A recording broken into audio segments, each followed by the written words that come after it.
I am Dr. Mark Lee. Welcome to our channel. Today I want to show you the quiet blood sugar warning that can appear years before a doctor ever says prediabetes. It doesn't usually begin with a dramatic lab result. It often begins after a normal meal, with fatigue, cravings, brain fog, and a body that no longer handles food the way it used to. Stay with me, because what you learn today could change how you read your symptoms forever. CDC. What if the first true warning sign of blood sugar trouble is not found in a clinic, but at your kitchen table? What if it happens at 2:30 in the afternoon, after a breakfast that looked healthy or a lunch that seemed harmless? When your eyelids get heavy, your mind slows down, and suddenly you are searching for coffee, crackers, or something sweet even though you just ate. Most people brush that off. They say it is age, they say it is stress, they say it is poor sleep or a busy week. And yes, sometimes it is. But here's the shocking part. Sometimes that crash is your body whispering years before a doctor ever uses the word prediabetes. And the truth is, prediabetes is famously quiet. The CDC says you can have it for years with no clear symptoms. And more than 8 in 10 adults with prediabetes do not know they have it. That is exactly why this matters. When the numbers stay quiet, the body often speaks first. CDC.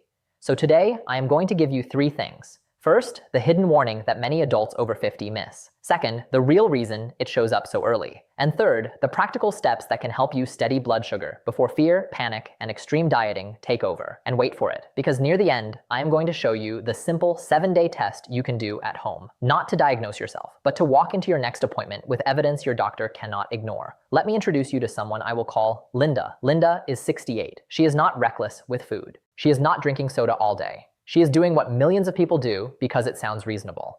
Oatmeal and fruit for breakfast, a sandwich at lunch, rice or pasta with dinner, maybe a granola bar when she gets hungry. Her fasting glucose is not too bad. Her A1C is still okay. Nobody seems alarmed. But every day, almost like clockwork, something happens. About 1 to 2 hours after lunch, she crashes. Not just a little sleepy, heavy, foggy, irritable. Her focus disappears. She starts craving starch or sugar. By evening, she wants something sweet again. Over the past few years, her waistline has thickened, especially through the middle. Her triglycerides are creeping up, her blood pressure is not what it used to be. And every time she mentions how different she feels, someone says the same line. That is just normal aging. But here's the truth. Sometimes it is not normal aging at all. Sometimes that afternoon crash is the first visible clue that insulin resistance is already building under the surface. Quietly, patiently, and far earlier than most people realize. Remember when I mentioned that the body often speaks before the lab does? This is exactly what I meant. Insulin is the hormone that helps move glucose, or blood sugar, from your bloodstream into your cells to be used for energy. When your body responds well to insulin, that process works smoothly. You eat, blood sugar rises modestly, insulin does its job, and energy stays steady. But when the cells start responding poorly, the story changes. Your pancreas has to make more insulin just to keep blood sugar under control. For a while, that extra effort can keep your lab work looking almost normal. That is what makes early trouble so sneaky. The body is working harder, but the standard numbers may not fully show the strain yet. The CDC describes prediabetes this way. The cells do not respond normally to insulin, so the pancreas makes more and more to compensate until blood sugar starts rising. CDC.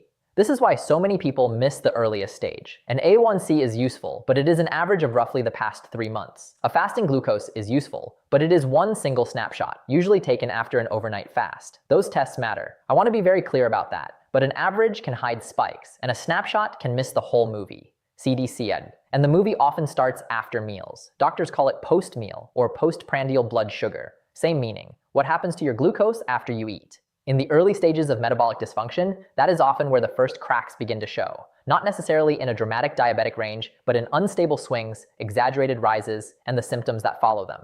So what does that feel like in real life? You eat cereal, toast, pancakes, muffins, juice, white rice, a big baked potato, crackers, or a large bowl of pasta.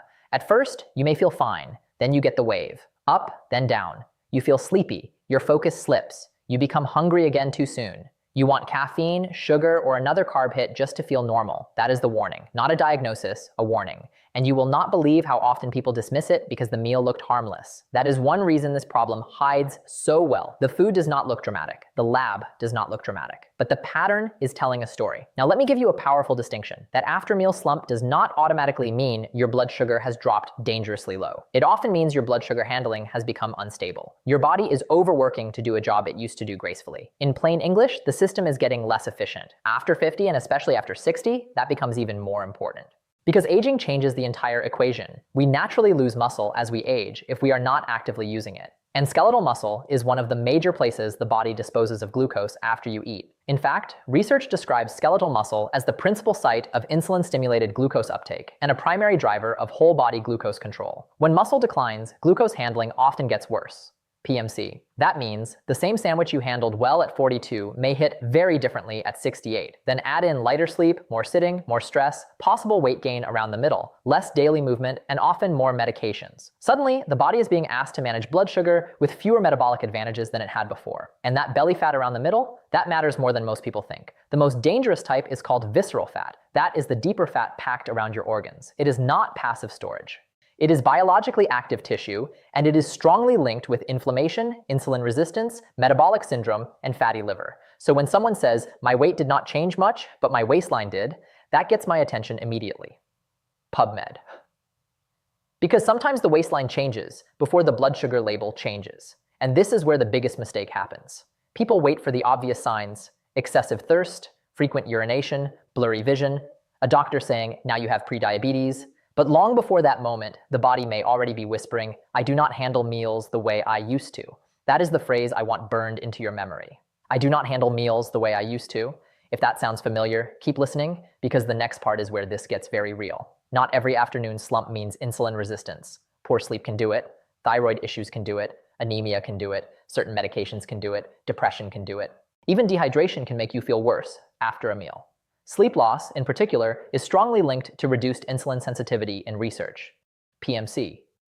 So this is not about diagnosing yourself from one symptom. It is about recognizing a pattern. And the pattern becomes more concerning when the crash travels with a few other clues. Your waistline is growing, especially around the middle. Your blood pressure is creeping upward. Your triglycerides are rising. You feel sleepy after carb-heavy meals but steadier after meals with protein and fiber. You get hungry too soon. You notice skin tags or dark velvety patches on the neck or under the arms. Those skin changes matter because acanthosis nigricans, that dark velvety skin, can be a sign of insulin resistance or prediabetes. It is not something to ignore. Mayo Clinic. And here comes the twist most people are never told. A prediabetes label is serious, but it is not destiny, especially in older adults. In a large community-based cohort of adults in their 70s and older, progression from prediabetes to diabetes over several years was less common than many people assume, and regression to normal glucose levels was more frequent than progression. That means two things at once. You should take early signs seriously, but you should not treat them like a life sentence. JAMA Network. That is hopeful news, because it means early action matters. It means the body still has room to improve. It means you do not need punishment, you do not need starvation, and you definitely do not need internet advice designed for a 28-year-old trying to get abs in 6 weeks. You need to stop feeding the spike and crash cycle. So how do you do that? Secret number 1, protect your first meal of the day. For many adults, the roller coaster starts at breakfast. Cereal, toast with jam, a muffin, juice, sweetened yogurt, a banana by itself. Even oatmeal can become a problem when it is eaten alone without enough protein or fat to slow things down. The truth is, many healthy breakfasts are blood sugar traps in disguise. A better breakfast is built around protein, fiber, and slower digesting carbohydrates. Eggs with vegetables and 1 slice of whole grain toast. Greek yogurt with nuts and berries. Cottage cheese with fruit. Oatmeal, yes, but with chia seeds, nuts, and maybe a side of eggs instead of a second carb. That one change alone can completely reshape your afternoon. And wait for it, because the second strategy is even simpler. Walk after you eat. Not an hour at the gym, not punishment, not a fitness transformation, just a short walk. Research in older adults at risk for glucose intolerance found that 3 15-minute bouts of walking after meals improved 24-hour glycemic control, more than 1 45-minute walk taken at another time of day. That is not just encouraging, that is powerful. Diabetes journals. Wait. Think about how surprising that is. 3 small walks after meals can beat 1 longer session when the goal is blood sugar control. Why? Because your muscles start using glucose almost immediately. The timing matters. A meal goes in, your muscles wake up, and suddenly your body has help. That tiny habit can become a metabolic turning point. Remember when I mentioned that aging often means less muscle? That brings us to the third strategy, and this one may be the most important of all. Stop letting muscle disappear. Muscle is not just for strength. It is not just for looking fit. It is metabolic protection. It gives glucose somewhere to go. It supports insulin sensitivity. It improves balance, mobility, and independence. And the National Institute on Aging has highlighted strength training as a key tool for maintaining muscle mass, mobility, and healthy years of life as we age. National Institute on Aging. You do not need to become a bodybuilder.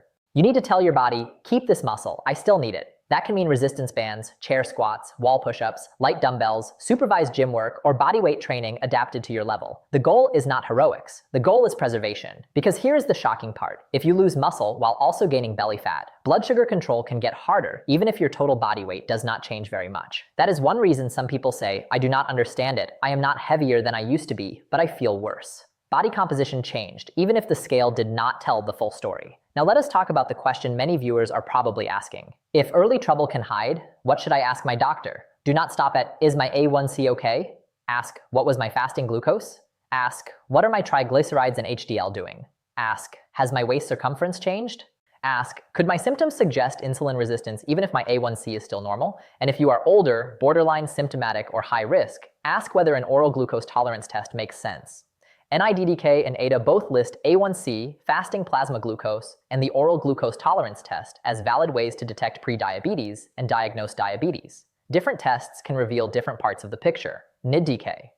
That is where many people finally realized they were not imagining anything. They were watching the movie while everyone else was staring at a snapshot. Now, let me give you a number-based promise. There are 2 more moves that can dramatically improve the story if you use them wisely. Number 4, if weight loss is appropriate for you, think modest, not extreme. The CDC-led National Diabetes Prevention Program is based on research showing that losing about 5 to 7% of body weight and getting at least 150 minutes of activity per week lowered the incidence of type 2 diabetes by 58% overall and by 71% in people over 60. Those numbers are extraordinary, and they matter because they prove that even modest changes can have outsized effects.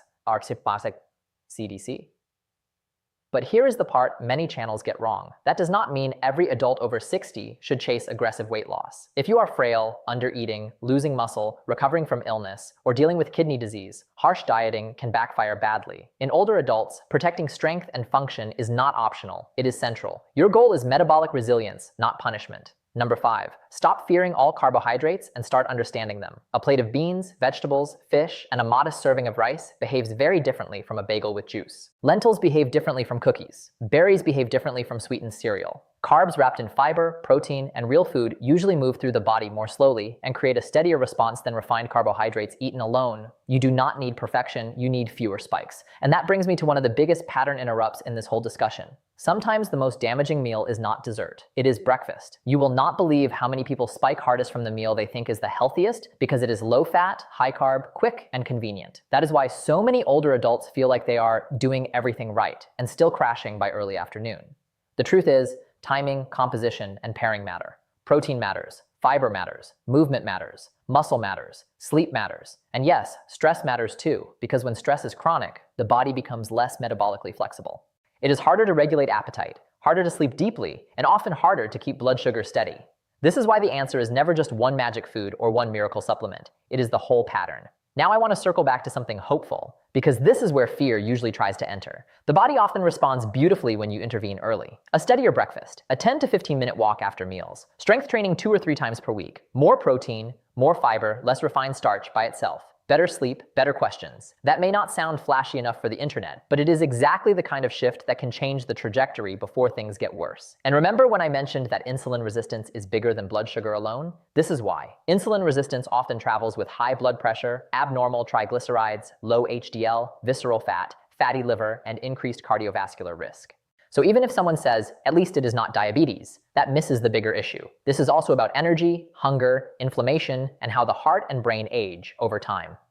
CDC. So let me say the title out loud in the clearest way possible. The blood sugar warning that can appear years before prediabetes shows up on a lab report is this. Your body stops handling ordinary meals smoothly. You crash after eating, you get hungry too soon, you crave more carbs, your waistline thickens, your energy becomes less stable. Your labs may still look acceptable, but something underneath is changing. That is the moment to pay attention, not to panic, not to self-diagnose, not to buy half the supplement aisle. Pay attention. If this is sounding uncomfortably familiar, put this in the comments. I thought it was just aging, I promise you. Seeing that from other people can be the wake-up call someone else needs. Before I close, 2 important cautions. First, do not jump into extreme fasting or severe carb restriction on your own if you take insulin, sulfonylureas, or other glucose-lowering medications. Older adults have a greater risk of hypoglycemia, and low blood sugar can be dangerous.